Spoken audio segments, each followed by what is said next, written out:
بسم اللہ الرحمن الرحیم اہدنا الصراط المستقیم۔ اس کے بعد بندہ دعا کرتا ہے، دعا مانگتا ہے، اور دعا مانگنے میں سب سے اچھی چیز جسے وہ طلب کر سکتا ہے اپنے پروردگار سے وہ ہدایت ہے، اور کہتا ہے کہ اہدنا الصراط المستقیم، اے پروردگار مجھے صحیح راہ پر ثابت رکھ۔ یہ جو ہدایت کا لفظ ہے قرآن پاک میں دو طرح سے آیا ہے۔ قرآن پاک ہے کبھی کبھی اس اہدنا اور یہدی اور یہ جو ہدایت کے صیغے ہیں ان کے بعد کوئی اور لفظ آتا ہے۔ مثلا آپ دیکھیے سورہ انعام کو، یہاں پر ایک آپ کو جگہ مل جائے گی۔ یہ ہے خالص عربی لغت کا مسئلہ۔ اگر عربی پڑھے ہوئے ہوتے آپ لوگ تو پھر اتنی تشریح کی ضرورت نہیں تھی، مگر ہم آپ سے کوشش کرتے ہیں آپ کو کچھ بات ممکن ہے آپ کی سمجھ میں آ جائے۔ سورہ انعام میں 7ویں پارے میں آپ دیکھیے،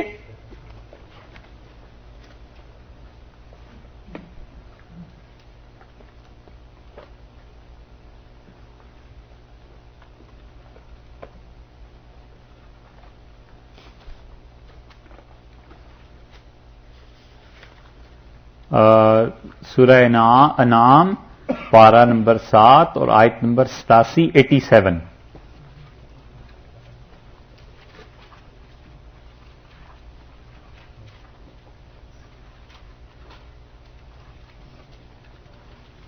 تین جگہیں آپ کو بتانی ہے۔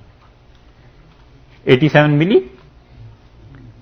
یہ اوپر سارا 84 میں دیکھیں گے آپ تو 84 میں سارے انبیاء علیہ السلام کا ذکر ہے کہ اوپر شروع ہوتی ہے کہ ہم نے حضرت ابراہیم علیہ السلام کو اسحاق ان کا بیٹا دیا، پوتے ان کے یعقوب آ گئے، کلن ہدینا، ہم نے ہر ایک کو ہدایت دی، ونوحن ہدینا، اور نوح علیہ السلام کو ہدایت دی ان سے پہلے، اور ان کی اولاد میں داؤد، سلیمان، ایوب، یوسف، موسیٰ، ہارون علیہ السلام، یہ سارے تھے۔ پھر آگے آگیا زکریا، یحییٰ، عیسیٰ، الیاس، اسماعیل، یسع، یونس، لوط علیہ السلام، یہ سارے آ گئے نا، ہے نا؟ دیکھ رہے ہیں آخر پہ دیکھیے اس آیت میں 87 نمبر میں 87 میں وَهَدَيْنَاهُمْ إِلَىٰ صِرَاطٍ مُسْتَقِيمٍ، اور ہم نے انہیں راہ دکھائی سیدھی راہ کی طرف۔ وَهَدَيْنَاهُمْ إِلَىٰ صِرَاطٍ مُسْتَقِيمٍ، اور ہم نے ان تمام کو سیدھی راہ کی طرف دکھائی۔ اب یہاں دیکھیں الہ کا لفظ آیا ہے نا، ہدایت کے لفظ کے بیچ میں اور صراط مستقیم کے بیچ میں الہ کا لفظ آیا ہے، اور وہاں جو آپ نے پڑھا تھا کہ اہدنا الصراط المستقیم، تو وہاں ہدایت میں اور صراط مستقیم کے بیچ میں کوئی لفظ نہیں آیا۔ ٹھیک ہے، ایک مقام آپ اس کو خیال میں رکھیے گا، نشان میں رکھیے گا۔ سورہ فتح آپ دیکھیے 26ویں پارے میں جہاں سے یہ شروع ہو رہی ہے، 26ویں پارے میں سورہ فتح جہاں سے شروع ہو رہی ہے اس جگہ کو دیکھیے۔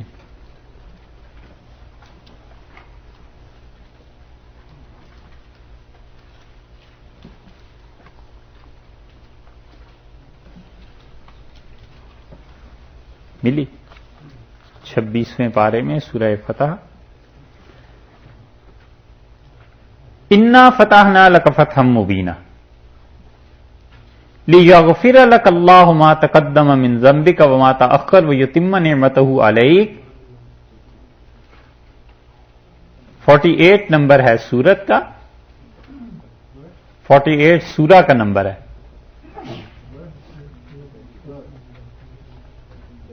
26واں پارہ 48 سورت کا نمبر ہے، بالکل آغاز سے ہم اسے پڑھ رہے ہیں، جہاں دوسری آیت اسی ختم ہو رہی نا وَيَهْدِيَكَ صِرَاطًا مُسْتَقِيمًا۔ یہاں دیکھیے ہدایت میں اور صراط مستقیم کے بیچ میں کوئی لفظ ہے؟ ہے؟ نہیں ہے نا؟ نہیں ہے نا؟ دیکھا قرآن پاک میں دونوں طرح آئے گا. کہیں کہیں بیچ میں لفظ ایک آ جاتا ہے جسے عرب اپنی اصطلاح میں کہتے ہیں کہ یہ حرف جر ہے. حرف جر کا مطلب یہ ہے کہ وہ اپنے بعد جو اس کے لفظ آتا ہے اس کو زیر لگا دیتا ہے.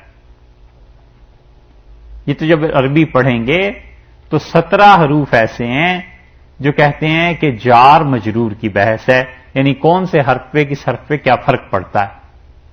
جہاں یہ ہدایت اور صراط مستقیم کے بیچ میں کوئی حرف جر آ جائے اس کے معنی اور ہوتے ہیں، جیسا کہ سورہ انعام میں آپ نے دیکھا ہے.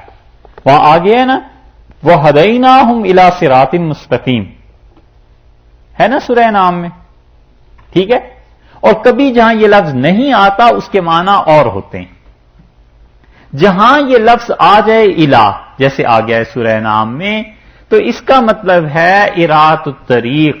شاہ ولی اللہ صاحب رحمۃ اللہ علیہ اس کا ترجمہ کرتے ہیں راہ دکھانا. راہ دکھانا. اور جہاں یہ لفظ نہ آئے اس کا ترجمہ ہے کہ راہ دیکھی بھی ہے، ثابت قدم رکھنا. تو استعمال کی دونوں صورتوں میں فرق ہوا. تو دوسری صورت جو وہاں آ رہی ہے سورہ فاتحہ میں کہ اہدنا الصراط المستقیم، وہاں دیکھ لیجیے صراط مستقیم اور ہدایت کے درمیان کوئی لفظ نہیں نا. تو وہاں اس کا مطلب یہ ہوا کہ اے اللہ میں ثابت قدم رکھ، جما دے. اس کو ہمارے اساتذہ کہتے تھے کہ مطلوب تک پہنچا دے. یعنی ہدایت تو ہم نے دیکھی ہوئی ہے، خدایا اسے کیا کر مطلوب تک پہنچا دے. اسی لیے شاہ عبد القادر صاحب رحمۃ اللہ نے جو ترجمہ کیا ہے نا، انہوں نے ترجمہ کیا ہے چلا ہم کو سیدھی راہ. یہ نہیں کہا دکھا ہم کو سیدھی راہ، کیونکہ دیکھنا تو جب ہوتا جب اس ہدایت اور صراط مستقیم کے درمیان کوئی حرف جر ہوتا. کمال کیا ہے شاہ صاحب. یہ جب تک یہ لغت اور یہ سب چیزیں پڑھی بھی نہ ہوں، یہ ترجمے کوئی بچوں کے کھیل نہیں.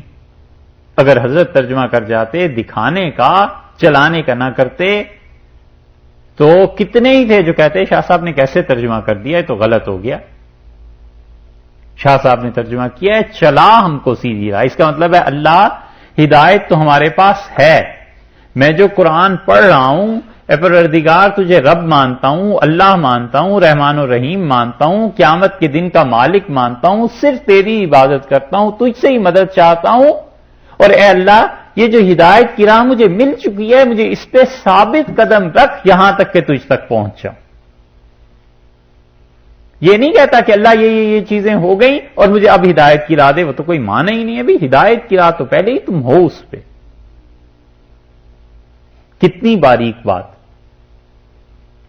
اس لیے شاہ عبد القادر صاحب رحمۃ اللہ نے کمال کیا ہے کہ انہوں نے ترجمہ کیا کہ چلا ہم کو سیدھی راہ. اور یہی معنی زیادہ مناسب ہے یہاں کہ آدمی یہاں اللہ تعالیٰ سے یہ درخواست نہیں کر رہا کہ راہ دکھا، بلکہ التجا کرتا ہے کہ اللہ تو نے راہ دکھا دی ہے اور میری اس ہدایت کو اب قائم رہنا ہے. عنابت ہے مجھ میں پہلا درجہ، دوسرا درجہ ہدایت کا تھا، اللہ یہ بھی مجھے حاصل ہو چکا ہے.